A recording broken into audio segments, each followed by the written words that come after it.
പാക് ഭീകരന്മാർ പഹൽഗാമിൽ നടത്തിയ ആക്രമണത്തിന് ഇന്ത്യ പാകിസ്ഥാനെ ആക്രമിച്ചുകൊണ്ട് ചുട്ട മറുപടി നൽകി.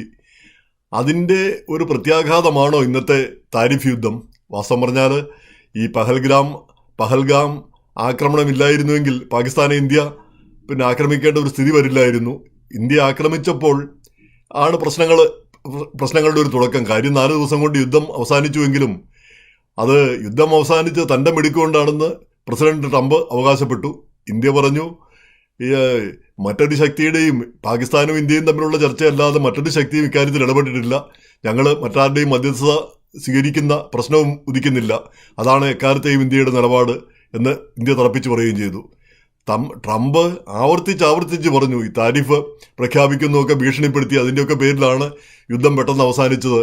6-7 വിമാനങ്ങൾ ഇതിനിടയ്ക്ക് യുദ്ധത്തിനിടയിൽ വീഴ്ത്തുകയുണ്ടായി.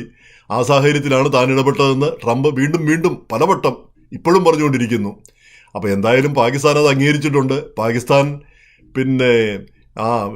യുദ്ധം നിർത്തുന്നതിന് പ്രധാന കാരണം ട്രംപാണെന്ന് പറയുകയും ട്രംപിനെ നോബൽ സമ്മാനത്തിന് നിർദ്ദേശിക്കുകയും നോമിനേറ്റ് ചെയ്യുകയും വരെ ചെയ്തു. അപ്പോൾ ട്രംപിന് തീർച്ചയായിട്ടും ഇന്ത്യയിൽ നിന്ന് അനുകൂലമായൊരു പ്രതികരണം കിട്ടാത്തതിൽ നിരാശ കാണും, അതിനുള്ള ഒരു അമർഷം കാണും. അതുകൊണ്ടായിരിക്കുമല്ലോ ഇന്ത്യയേക്കാൾ കൂടുതൽ എണ്ണ വാങ്ങുന്ന ചൈനയ്ക്ക് യാതൊരു താരിഫുമില്ല, ജർമ്മനിക്കില്ല, മറ്റു രാജ്യങ്ങൾക്കൊന്നുമില്ല. ഇപ്പം ബ്രസീൽ കഴിഞ്ഞാൽ ബ്രസീലിനും ഇന്ത്യക്കുമാണ് ഇപ്പോൾ ലോകത്തിലെ ഏറ്റവും കൂടുതൽ താരിഫ് അമേരിക്ക ചുമത്തിയിരിക്കുന്നത്. അപ്പോൾ അതിനെപ്പറ്റി പറയുമ്പോൾ ഇന്ത്യയുടെ നിലപാടുകൾ മുഴുവൻ ശരിയാണോ എന്നുള്ളതും നമ്മൾ ചിന്തിക്കേണ്ടതുണ്ട്. ഇപ്പോൾ ഉദാഹരണത്തിന് ഈ റഷ്യയിൽ നിന്ന് നമ്മൾ ഇപ്പം 40%, ഇന്ത്യയിൽ വരുന്ന 40% ക്രൂഡ് ഓയിൽ റഷ്യയിൽ ആണെന്നാണ് ഇപ്പോൾ പറയുന്നത്. അത് യുക്രൈൻ യുദ്ധത്തിന് ശേഷമാണ് ഇത്രയധികം നമ്മൾ വാങ്ങാൻ തുടങ്ങിയത്. അതിനു മുമ്പ് വളരെ കുറച്ച് എണ്ണ മാത്രമാണ് വാങ്ങിക്കൊണ്ടിരുന്നത്.